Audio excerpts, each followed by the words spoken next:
வணக்கம். இன்றைய முக்கிய செய்திகள். எம்பிபிஎஸ் பல் மருத்துவம் உள்ளிட்ட மருத்துவ படிப்பிற்கான நீட் நுழைவுத் தேர்வு நாளை நாடு முழுவதும் மதியம் 2 மணி முதல் மாலை 5 மணி வரை நடக்க உள்ளது. 26 லட்சம் பேர் எழுத உள்ளனர். புதுச்சேரியில் இருந்தும் 7000க்கும் மேல் நீட் தேர்வு எழுத விண்ணப்பித்துள்ளனர். புதுச்சேரி பிராந்தியத்தில் 9 மையங்களில் நடக்கும் நீட் தேர்வினை 4440 பேர் எழுதுள்ளனர். அதிகபட்சமாக புதுச்சேரி பல்கலைக்கழகத்தில் 960 பேர் எழுதுகின்றனர். புதுச்சேரி தொழில்நுட்ப பல்கலைக்கழகத்தில் 760 பேர், கோரிமேடு ஜிப்மர் கேந்திரிய வித்யாலய பள்ளியில் 480, காலப்பட்டு கேந்திரிய வித்யாலய பள்ளி 240, நவோதயா வித்யாலயா பள்ளி 240, சின்னத்த அரசு பெண்கள் பள்ளியில் 480, திருவள்ளுவர் அரசு பெண்கள் மேல்நிலைப் பள்ளியில் 480, வில்லியனூர் கண்ணகி அரசு பெண்கள் பள்ளியில் 480, பாரதிதாசன் அரசு பெண்கள் கல்லூரியில் 360 பேர் நீட் தேர்வினை எதிர்கொள்ள உள்ளனர்.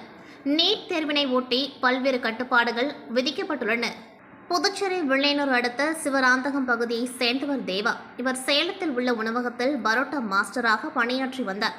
மே தின விடுமுறை ஒட்டி நேற்று தேவா சொந்த ஊர் புதுச்சேரிக்கு வந்திருந்தார். இதனிடையே நேற்றிரவு அதே பகுதியை சேர்ந்த ஆகாஷ், தமிழ் ஆகியோர் கரிக்கலம்பாக்கத்தில் உள்ள மதுபான கடையில் ஒன்றாக சேர்ந்து மது அருந்தியுள்ளனர். அப்பொழுது தமிழ் மற்றும் அங்கிருந்த தேவா ஆகியோருக்கு இடையே திடீரென வாக்குவாதம் ஏற்பட்டு கைகலப்பாக மாறியுள்ளது. அக்கம் பக்கத்தினர் மோதலை விலக்கிவிட்ட நிலையில் அங்கிருந்து கிளம்பிய தேவா தனது நண்பரான ராகுல் மற்றும் சிலருடன் அரியூரில் உள்ள தனியார் பொறியியல் கல்லூரி பின்புறத்தில் அமர்ந்து மீண்டும் மது அருந்தி கொண்டிருந்தார். அப்பொழுது தமிழ், ஆகாஷ் மற்றும் அவரது நண்பர் ஆதி ஆகியோர் இருசக்கர வாகனத்தில் தேவா இருக்கும் இடத்திற்கு இரும்பு ராட், பைப் உள்ளிட்ட பயங்கர ஆயுதங்களுடன் வந்துள்ளனர். இதை பார்த்து அதிர்ச்சியடைந்த தேவா மற்றும் அவரது நண்பர்கள் அங்கிருந்து தப்பி ஓட முயன்றனர். ஆனால் தேவாவை சுற்றி வளைத்த தமிழ் மற்றும் அவரது கூட்டாளிகள் கொடூரமாக அடித்துள்ளனர். அதில் இரத்த காயங்களுடன் தேவா மயக்கமடைந்து சரிந்ததும் அக்கும்பல் பைக்கில் தப்பி சென்று விட்டது. இதைத் தொடர்ந்து படுகாயத்துடன் உயிருக்கு போராடிய தேவாவை அவரது நண்பர் ராகுல் மீட்டு கதிர்காமம் அரசு மருத்துவமனைக்கு கொண்டு சென்றார். அங்கு தேவாவை பரிசோதித்த மருத்துவர்கள் அவர் ஏற்கனவே உயிரிழந்துவிட்டதாக தெரிவித்தனர். இதுகுறித்து ராகுல் அளித்த புகாரின் பேரில் வில்லியனூர் போலீசார் வழக்கு பதிவு செய்து தலைமறைவாக உள்ள 3 பேரையும் தேடி வருகின்றனர். காட்டேரிக்குப்பம் பகுதியில் அமைந்துள்ள 33 அடி உயர அருள்மிகு சுந்தர நாயகி உடனுரை அஷ்டலிங்கேஸ்வரர் ஆலயத்தில் சித்ரா பௌர்ணமி முன்னிட்டு நடைபெற்ற சிறப்பு பூஜையில் திரளான பக்தர்கள் கலந்து கொண்டு சுவாமி தரிசனம் செய்தனர். புதுச்சேரி மாநிலம் மண்ணாடிப்பட்டு கொம்யூன் காட்டேரிக்குப்பம் பகுதியில் அமைந்துள்ள 33 அடி உயர அருள்மிகு சுந்தர நாயகி உடனுரை அஷ்டலிங்கேஸ்வரர் திருக்கோவிலில் சித்ரா பௌர்ணமி முன்னிட்டு சிறப்பு பூஜைகள் நடைபெற்றது. இதில் சிவபெருமானுக்கு அலங்காரம் செய்து மகா தீப ஆராதனை காண்பிக்கப்பட்டது. மேலும் ஆலயத்தின் மேல் பௌர்ணமி தீபம் ஏற்றுதல் நிகழ்ச்சி நடைபெற்றது. தொடர்ந்து ஆலயத்தில் உள்ள அஷ்டலிங்கங்களுக்கும் அலங்காரங்கள் செய்து பூஜைகள் செய்யப்பட்டது. தொடர்ந்து சுந்தர நாயகி, அஷ்ட பைரவர், நவகிரக விநாயகர், முருகப்பெருமான், வள்ளி தெய்வானை ஆகிய சுவாமிகளுக்கு அலங்காரங்கள் செய்து தீப ஆராதனை காண்பிக்கப்பட்டது. இதில் பக்தர்கள் திரளானோர் கலந்து கொண்டு சுவாமி தரிசனம் செய்தனர்.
புதுச்சேரி அரசு உள்ளாட்சித்துறை இயக்குநர் ஆதர்ஷ் அவர்களின் உத்தரவின் பேரில் மண்ணாடிப்பட்டு கொம்யூன் பஞ்சாயத்திற்குட்பட்ட அனைத்து பகுதிகளில் கொம்யூன் துப்புரவு தொழிலாளர்கள் மற்றும் தனியார் நிறுவன ஊழியர்கள் இணைந்து சிறப்பு துப்புரவு முகாம் மூலம் குப்பைகள் அகற்றும் பணியில் ஈடுபட்டு வருகின்றனர். அதன் ஒரு பகுதியாக மதகடிப்பட்டு நரிக்குறவர் காலனி மற்றும் அதனை சுற்றியுள்ள பகுதிகளில் சிறப்பு துப்புரவு பணி நடைபெற்றது.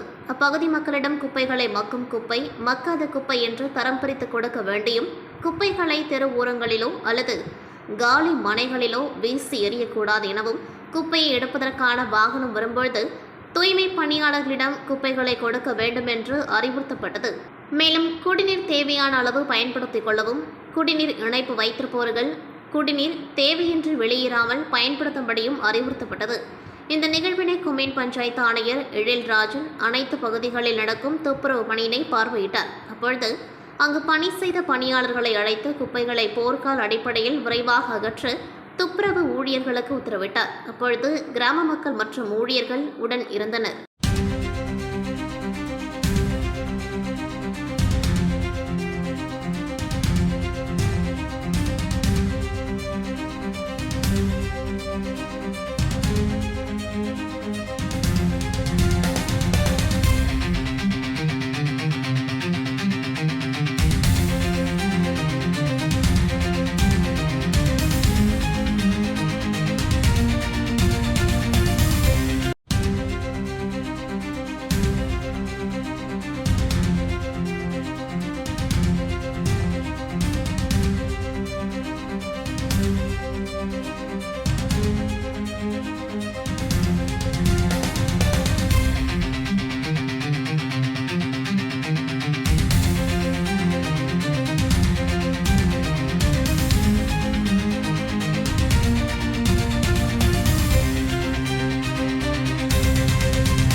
புதுச்சேரி ஆரியூர் கிராமத்தில் சுந்தர விநாயகர், உலக வாழியம்மன், அய்யனார், உருவாத்தம்மன், சப்தகன்னிகள் கோவில் அமைந்துள்ளது.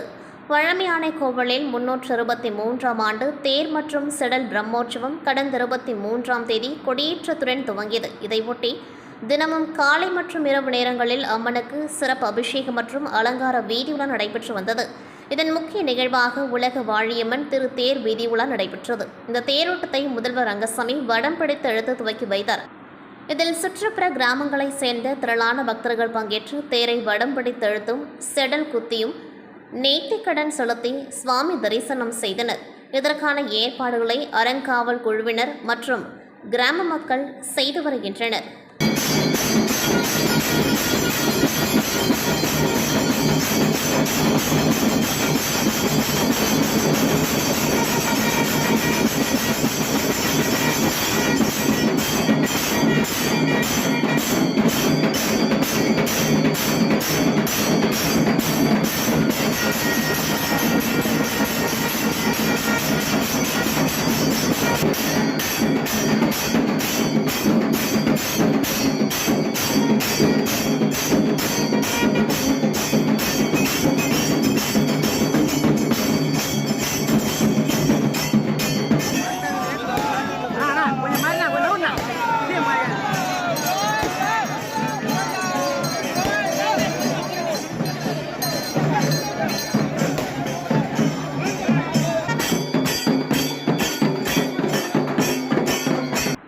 சாகித்ய அகாடமி விருது பெற்ற தமிழ்ச்செல்வனுக்கு பாராட்டு விழா மற்றும் அவர் எழுதிய திருப்பிடித்த வரலாறு நூல் வெளியீட்டு விழாவும் இன்று நடைபெற்றது.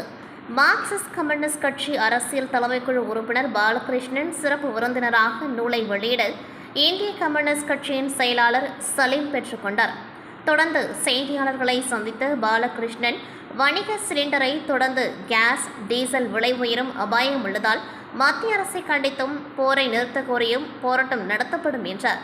தேர்தல் கருத்து கணிப்புகளில் பாஜகவிற்கு தமிழகம், புதுவையில் இடம் இல்லை என்பதை தெரிவிக்கிறது என்றும், மீண்டும் தமிழகத்தில் திமுக அரசு அமையும், புதுவையில் தேர்தல் முடிவுகளை கணிக்க முடியவில்லை. திமுக தலைமையிலான மதசார்பற்ற அணி தேர்தலை சந்திக்கும் பொழுது ஒத்த கருத்துடன் செயல்படவில்லை. இதனால் போட்டி ஏற்பட்டு தேர்தல் முடிவுகளில் குழப்பமான சூழ்நிலையை ஏற்படுத்தியுள்ளது. திமுக, காங்கிரஸ் ஒருங்கிணைந்து பாஜக, என்ஆர் காங்கிரஸை வீழ்த்த வேண்டுமென செயல்பட்டிருந்தால் மக்கள் முழு ஆதரவு அளித்திருப்பார்கள். திமுக, காங்கிரஸ் தலைவர்கள் இதை செய்யாதது, கூட்டணி கட்சிகளுக்கு சீட் ஒதுக்காதது போன்றவை மக்களிடம் குழப்பத்தை ஏற்படுத்திவிட்டது என பாலகிருஷ்ணன் குற்றம் சாட்டினார். பாஜகவை வீழ்த்த வேண்டும் என மதசார்பற்ற கூட்டணியுடன் இடதுசாரிகள் கூட்டணி இணைந்து செயல்படுகின்றது. தமிழகத்தில் திமுக தலைமை மார்க்சிஸ்ட் இந்திய கம்யூனிஸ்ட் கட்சிக்கு தலா 5 தொகுதிகளை மட்டுமே தருவோம் என திமுக உறுதியாக மறுத்துவிட்டது. கூடுதலாக ஒரு சீட்டு வழங்குவதால் கூட்டணியில் குழப்பம் வந்திருக்காது. இதில் மனசங்கடம் இருந்தாலும் பாஜகவை வீழ்த்த வேண்டும். அதிமுகவுக்கு ஓட்டளித்து பாஜகவை ஆட்சியில் அங்கம் வகிக்க வைத்துவிடக் கூடாது என்பதற்காக திமுகவுடன் இணைந்து பணியாற்றினோம் என கூறிய பாலகிருஷ்ணன், வருங்காலத்திலும் இதே நடைமுறை தொடரும். அடுத்த ஆட்சி அமைக்கும் திமுக நடவடிக்கையை பொறுத்து எங்கள் அணுகுமுறை இருக்கும். லட்சக்கணக்கான இளைஞர்கள் வேலையில்லாமல் உள்ளனர். ஒப்பந்த பணிகள் தொடர்கின்றது. பணி நிரந்தரமில்லை. காலி பணியிடங்கள் நிரப்பவில்லை. இதையெல்லாம் திமுக அரசிடம் வலியுறுத்தி உள்ளோம். இந்த பிரச்சினைகளை ஆட்சி அமைக்கும் ஸ்டாலின் தீர்க்க வேண்டும் என உறுதியாக வலியுறுத்தி போராடுவோம் எனவும் அவர் கூறினார். இந்த தேர்தலில் இளைஞர்கள் எழுச்சியோடு உள்ளனர். ஒரு பகுதியினர் விஜய் பின்னால் சென்றிருக்கலாம். இளைஞர்கள் மத்தியில் மாற்றம் வேண்டும் என்ற எதிர்பார்ப்பு உள்ளது. அந்த இளைஞர்களை அணி திரட்ட ஆக்கப்பூர்வமான நடவடிக்கைகளை நாங்கள் மேற்கொள்வோம். புதுச்சேரியில் தேர்தல் முடிவு தெளிவாக இல்லை. தேர்தலின் போது பல குழப்பம். குறிப்பாக திமுக காங்கிரஸ் ஒத்த கருத்தில்லை. தலைமையேற்ற காங்கிரஸ் திமுக உறுதியாக பாஜக என்ஆர் காங்கிரஸ் கூட்டணியை எதிர்க்கவில்லை என்றும் குற்றம் சாட்டினார். மார்க்சிஸ்ட் கம்யூனிஸ்டுக்கு திமுக உரிய அங்கீகாரம் வழங்கவில்லை என்ற குற்றச்சாட்டு ஏன் என்ற கேள்விக்கு கடைசி வரை சிபிஎம் சிபிஐக்கு 5 இடம் மட்டுமே கூறியது. மனசங்கடங்கள் இருந்தாலும் பாஜகவிற்கு இடம் கொடுக்க கூடாது என ஒற்றுமையாக இருந்தோம். ஆட்சி அமைத்த பிறகு திமுகவின் செயல்பாடுகளை கவனிப்போம். அரசு பணியிடங்கள் நிரப்பப்படவில்லை. இளைஞர்கள் மத்தியில் கொந்தளிப்பு. வேலையில்லா திண்டாட்டத்தை தீர்க்க வேண்டும். ஒப்பந்த ஊழியர்கள் நிலையை மாற்ற வேண்டும். இந்த தேர்தலில் இளைஞர்கள் எழுச்சியாக இருந்தனர். ஒரு சிலர் விஜய் மக்கள் சென்றிருக்கலாம். ஒட்டுமொத்த இளைஞர்களை ஈர்க்க திமுக அரசு நடவடிக்கை எடுக்க வேண்டும் என்று தெரிவித்தார். புதுச்சேரியில் 30 சட்டமன்ற தொகுதிகளுக்கான தேர்தல் கடந்த 9ஆம் தேதி நடைபெற்று முடிந்த நிலையில் வாக்கு எண்ணிக்கை நாளை மறுநாள் நடைபெற இருக்கின்றது. இதற்கான அனைத்து விரிவான ஏற்பாடுகளும் மேற்கொள்ளப்பட்டு வருகின்றன. யூனியன் பிரதேசத்தின் 4 பிராந்தியங்களான புதுச்சேரி, காரைக்கால், மாஹி மற்றும் ஏனாம் பகுதிகளில் தேர்தல் ஆணையத்தின் வழிகாட்டுதலின்படி கடுமையான பாதுகாப்பு மற்றும் ஒழுங்குமுறை நடைமுறைகளுடன் வாக்கு எண்ணிக்கை நடைபெறவுள்ளது. யூனியன் பிரதேசம் முழுவதும் மொத்தம் 6 வாக்கு எண்ணிக்கை மையங்கள் அமைக்கப்பட்டுள்ளன. புதுச்சேரி பிராந்தியத்தில் மகளிர் பொறியியல் கல்லூரி, மோதிலால் நேரு அரசு பாலிடெக்னிக் கல்லூரி, லாஸ்பேட்டை தாகூர் கலை கல்லூரி ஆகிய இடங்களில் வாக்கு எண்ணிக்கை நடைபெறவுள்ளது. இதேபோன்று காரைக்காலில் அறிஞர் அண்ணா அரசு கலை மற்றும் அறிவியல் கல்லூரி மற்றும் முதுநிலை மையம், மாஹி பிராந்தியத்தில் ஜவஹர்லால் நேரு அரசு மேல்நிலைப் பள்ளியிலும், ஏனாம் பிராந்தியத்தில் டாக்டர் SRK அரசு கலை கல்லூரியிலும் வாக்கு எண்ணிக்கை நடைபெறவுள்ளது. வாக்கு எண்ணிக்கைக்காக 35 மேசைகள் ஒதுக்கப்பட்டுள்ளன. ஒவ்வொரு தேர்தல் நடத்தும் அதிகாரிக்கும் சம்பந்தப்பட்ட தொகுதிகளில் உள்ள வாக்காளர்கள் மற்றும் வாக்குச்சாவடிகளின் எண்ணிக்கையை பொறுத்து 7 முதல் 14 மேசைகள் வரை ஒதுக்கப்பட்டுள்ளன. வாக்கு எண்ணிக்கை பணிகள் சீராக நடைபெறுவதற்காக போதுமான பணியாளர்கள் நியமிக்கப்பட்டுள்ளனர். மொத்தமாக 218 எண்ணிக்கை மேற்பார்வையாளர்கள், 221 எண்ணிக்கை உதவியாளர்கள் மற்றும் 232 நுண் பார்வையாளர்கள் நியமிக்கப்பட்டுள்ளனர். மேலும் அஞ்சல் வாக்கு சீட்டு எண்ணிக்கைக்காக 47 எண்ணிக்கை மேற்பார்வையாளர்கள், 94 எண்ணிக்கை உதவியாளர்கள், 47 நுண் பார்வையாளர்கள் நியமிக்கப்பட்டுள்ளனர். அனைத்து வாக்கு எண்ணிக்கை மையங்களிலும் 3 அடுக்கு பாதுகாப்பு ஏற்பாடுகள் செய்யப்பட்டுள்ளன. மத்திய ஆயுதப்படை மற்றும் உள்ளூர் காவல்துறை பணியாளர்கள் போதுமான அளவில் பாதுகாப்பு பணியில் ஈடுபடுத்தப்பட்டுள்ளனர். இந்த நிலையில் வாக்கு எண்ணிக்கை மையங்களில் நடைபெறவுள்ள முன்னேற்பாடுகள் மற்றும் பாதுகாப்பு ஏற்பாடுகள் குறித்து தலைமை தேர்தல் அதிகாரி ஜிதாகர், மாவட்ட ஆட்சியர் குலோத்துங்கன் ஆகியோர் நேரில் சென்று பார்வையிட்டு ஆய்வு செய்தனர். அப்பொழுது வேட்பாளர்களின் முகவர்கள் மற்றும் வேட்பாளர்களால் தேர்வு செய்யப்பட்ட வாக்கு எண்ணிக்கை முகவர்களுக்கு தேர்தல் நடத்தும் அதிகாரிகளால் அனுமதி அட்டை வழங்கப்பட்டுள்ளது. அவர்கள் மட்டும் வாக்கு எண்ணிக்கை மையங்களில் அந்தந்த தொகுதி வாக்கு எண்ணப்படும் பொழுது அனுமதிக்கப்படுவர். இவர்களை தவிர தேர்தல் ஆணையத்தால் அங்கீகரிக்கப்பட்ட அனுமதி அட்டை வழங்கப்பட்டவர்களும் அனுமதிக்கப்படுவர். செய்தியாளர்கள், வேட்பாளர்களின் முகவர்கள் மற்றும் வாக்கு எண்ணிக்கை முகவர்கள் வாக்கு எண்ணிக்கை நடைபெறும் இடத்திற்கு கைபேசி எடுத்து செல்ல தடை செய்யப்பட்டுள்ளது. கைபேசியை வாக்கு எண்ணிக்கை மையத்தில் அமைக்கப்பட்டுள்ள கைபேசி காப்பகத்தில் ஒப்படைக்க வேண்டும். பொதுமக்கள் இந்திய தேர்தல் ஆணையத்தின் அதிகாரப்பூர்வ இணையதளம் மற்றும் ECINET செயலி வாயிலாக வாக்கு எண்ணிக்கை மற்றும் தேர்தல் முடிவுகளை உடனுக்குடன் அறிந்து கொள்ளலாம். மேலும் தேர்தல் முடிவுகளை https://results.eci.gov.in என்ற இணையதளத்தின் மூலமாகவும் பொதுமக்கள் அறிந்து கொள்ளலாம்.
ராஜஸ்தான் மாநிலத்தை சேர்ந்தவர் காஷ்மீர் குமார். இவர் சென்னையில் ஜிஎஸ்டி கண்காணிப்பாளராக உள்ளார்.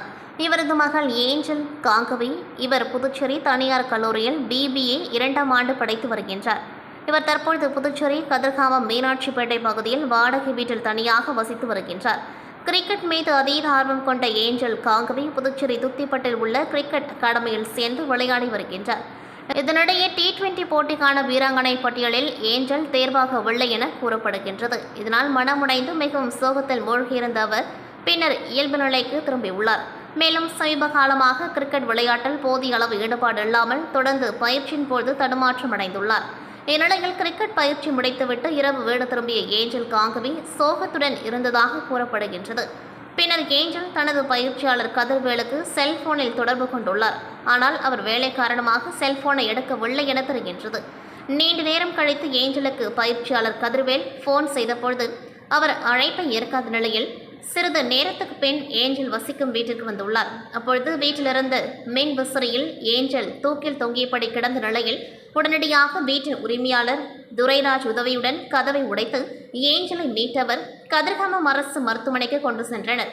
அங்கு சிகிச்சை பலனின்றி ஏஞ்சல் காங்கவி பரிதாபமாக உயிரிழந்தார். இதுகுறித்து வீட்டின் உரிமையாளரான துரைராஜ் கோரிமேடு தன்வந்திரி நகர் காவல் நிலையத்தில் அளித்த புகாரின் பேரில் போலீசார் வழக்கு பதிவு செய்து விசாரணை மேற்கொண்டார்கள். அதன்படி ஏஞ்சல் காங்கவி வசித்த வீட்டை போலீசார் சோதனை செய்தபோது அவர் தற்கொலை செய்வதற்கு முன் கைப்பட எழுதி வைத்திருந்த உருக்கமான கடிதம் ஒன்று சிக்கியது. அதில் என் வாழ்க்கை இவ்வளவு நாள்தான் என்பது கடவுள் எழுதி வைத்தது. என் மரணத்திற்கு நான் தான் காரணம். வேறு யாரையும் குறை சொல்ல விரும்பவில்லை. அம்மா, அப்பா, மிஸ் யூ என ஆங்கிலத்தில் எழுதி வைத்திருந்தார். அவரது செல்போனை போலீசார் சோதனையிட முயன்றபொழுது அது லாக் செய்யப்பட்டிருந்தது. இதனால் அவரது தற்கொலைக்கான காரணம் குறித்து போலீசார் தொடர் விசாரணையில் ஈடுபட்டு வருகின்றனர். அதன்படி தற்கொலைக்கு முன் பயிற்சியாளருக்கு தொலைபேசியில் ஏஞ்சல் தொடர்பு கொண்டதால் T20 போட்டிக்கு தேர்வாகாத விரக்தி மற்றும் பயிற்சிகளில் சரியாக விளையாடாமல் தடுமாறுவதால் இம்முடிவை எடுத்துள்ளாரா அல்லது பெற்றோர் தன்னுடன் இல்லையே என்ற வருத்தமா அல்லது வேறு ஏதேனும் காரணம் உள்ளதா என பல்வேறு கோணங்களில் போலீசார் விசாரணை மேற்கொண்டு வருகின்றனர். புதுவை ஓங்கார ஆசிரமம் சார்பில் கடற்கரை காந்தி திடலில் 55ஆம் ஆண்டு சித்ரா பௌர்ணமி வெட்டவெள்ளி தியானம் நிகழ்ச்சி நேற்று இரவு நடைபெற்றது. இதில் மகா கைலாயத்தின் முதன்மை இயக்குநரும் ஓங்கார ஆசிரமத்தின் அறங்காவலர் விஜயராகவன் மகாபிரபு சுவாமி ஓங்காரானந்த ஆன்மீக அனுபவம் பற்றியும் வெட்டவெள்ளி தியான பயிற்சிகள் குறித்தும் சிறப்புரையற்றினார். ஆசிரமத்தின் அதிபர் கோடீஸ்வரனந்தா வரவேற்றார். ஆசிரமத்தின் அறங்காவலர் சுவாமி சத்வாத்மானந்தா வெட்டவெள்ளி தியானத்தின் சிறப்புகளை எடுத்துரைத்தார். சிதம்பரம் BSNL பொறியாளர் குருமூர்த்தி, சிதம்பரம் EGAMS மேல்நிலைப்பள்ளி முதல்வர் கல்யாணி குருமூர்த்தி ஆகியோர் வெட்டவெள்ளி தியானத்தின் அனுபவங்களை பகிர்ந்தனர். ஆசிரமத்தின் தொண்டர்கள் கருணாகரன், குரு மகாராஜ், ராஜமாதா, ஸ்ரீ பிரேமலதா தேவி, தங்கமுத்து, ராம்குமார் ஆகியோர் வெட்டவெளி தியானத்தின் நன்மைகளை எடுத்துரைத்தனர். ஓங்கார ஆசிரமத்தின் மகாதிபதி சுவாமி ஓங்காரானந்தா வெட்டவெள்ளி தியானம் செய்யும் முறைகளை பயிற்றுவித்தார். நிகழ்ச்சியில் பங்கேற்ற பொதுமக்கள் வெட்டவெள்ளி தியான பயிற்சி செய்தனர். இதில் கடற்கரைக்கு வந்திருந்த பொதுமக்கள் பலர் பங்கேற்றனர். முடிவில் ஆசிரம சட்ட ஆலோசகர் நீதிகுமார் நன்றி கூறினார். புதுச்சேரி காவல்துறை சார்பில் ஒவ்வொரு சனிக்கிழமையும் அனைத்து காவல் நிலையங்களிலும் மக்கள் மன்றம் நடைபெற்று வருகின்றது. அந்த வகையில் இன்று அனைத்து காவல் நிலையங்களிலும் மக்கள் மன்றம் நடைபெற்றது. உதயஞ்சாலை காவல் நிலையத்தில் சீனியர் SP கலைவாணன் தலைமையில் SP ஸ்ருதி முன்னிலையில் இன்ஸ்பெக்டர்கள், சப் இன்ஸ்பெக்டர்கள் பொதுமக்களின் புகார்களை பெற்று நடவடிக்கை எடுத்தனர். இதேபோன்று காரைக்கால் SSP லக்ஷ்மி சௌஜன்யா தலைமையில் SP பழனிவேல் முன்னிலையில் கோட்டுச்சேரி காவல் நிலையத்திலும் மற்றும் SP சுபம் சுந்தர் கோஷ் அனைத்து மகளிர் காவல் நிலையத்திலும் இன்ஸ்பெக்டர்கள், சப் இன்ஸ்பெக்டர்கள் கலந்து கொண்டு பொதுமக்களின் குறைகளை கேட்டு நடவடிக்கை எடுத்தனர். இதேபோல் சைபர் கிரைம் காவல் நிலையம், போக்குவரத்து காவல் நிலையங்களில் பொதுமக்களின் புகார்களை பெற்று நடவடிக்கை எடுக்கப்பட்டது. இதேபோல் மாஹே, ஏனாம் பிராந்தியங்களிலும் உள்ள காவல் நிலையங்களில் மக்கள் குறைதீர்ப்பு முகாம் நடைபெற்றது. புதுச்சேரி பிராந்தியத்தில் நடைபெற்ற மக்கள் மன்றத்தில் 35 புகார்களை பொதுமக்களிடம் கேட்டறிந்து அதில் 17 புகார்களுக்கு உடனடியாக நடவடிக்கை எடுக்கப்பட்டது. இன்று நடைபெற்ற குறைதீர்ப்பு கூட்டத்தை மொத்தம் 102 பொதுமக்கள் கலந்து கொண்டார்கள். புதுச்சேரி குருமாம்பேட் பகுதியில் அமைந்துள்ளது ஸ்ரீ யோகமாயா லலிதாம்பிகை மற்றும் ஸ்ரீ மகா சாம்ராஜ்ய லலிதாம்பிகை திருக்கோவில். இந்த திருக்கோவிலில் சித்திரை மாத பௌர்ணமி முன்னிட்டு ஸ்ரீ லலிதா மகாயாகம் நடைபெற்றது. தொடர்ந்து ஸ்ரீ மகா சாம்ராஜ்ய லலிதாம்பிகைக்கு பால், தயிர், சந்தனம், திருநீர், திருமஞ்சனம், குங்குமம் உள்ளிட்ட பல்வேறு வாசனை திரவியங்கள் கொண்டு மகா அபிஷேகம் செய்யப்பட்டு தொடர்ந்து யாகசாலையில் வைக்கப்பட்ட கலச நீரால் அம்மனுக்கு சிறப்பு அபிஷேகம் செய்யப்பட்டது. தொடர்ந்து அலங்கரிக்கப்பட்ட உற்சவருக்கு சோடச தீப ஆராதனைகள் காண்பிக்கப்பட்டது. தொடர்ந்து வெண்பட்டில் அலங்கரிக்கப்பட்ட ஸ்ரீ மகா சாம்ராஜ்ய லலிதா மற்றும் நீலப்பட்டில் அலங்கரிக்கப்பட்ட ஸ்ரீ யோகமாயா லலிதாம்பிகைக்கு சகஸ்ரநாமம் பாடப்பட்டு மகா தீப ஆராதனை காட்டப்பட்டது. இதில் பக்தர்கள் பலரும் கலந்து கொண்டு லலிதாம்பிகை அம்மனை வழிபட்டு சென்றனர். இதற்கான ஏற்பாடுகளை ஆலய நிர்வாகி மகேஸ்வர சாஸ்திரிகள் மற்றும் பக்தர்கள் சிறப்பாக செய்திருந்தனர்.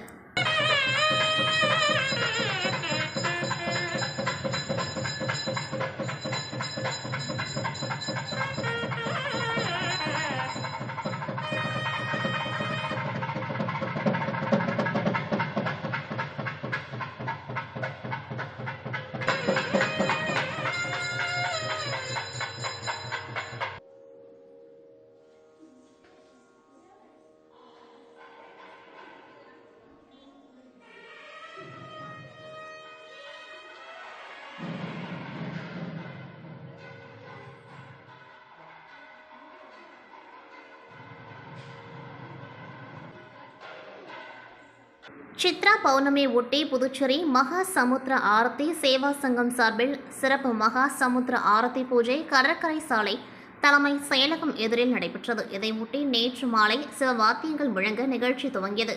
சுமங்கலி பெண்கள் அகல் விளக்கேற்றி கடல் அன்னைக்கு தீபம் காட்டினர். தொடர்ந்து மகா சமுத்திர ஆரத்தி நிகழ்ச்சி நடந்தது. இதில் சிறப்பு அழைப்பாளராக கவர்னர் கைலாஸ்நாதன் கலந்து கொண்டு வழிபட்டார். மாநில பாஜக தலைவர் ராமலிங்கம், செல்வம் எம்எல்ஏ மற்றும் இந்து முன்னணியினர், சங்க நிர்வாகிகள் மற்றும் திரளான பொதுமக்கள் பங்கேற்று வழிபட்டனர்.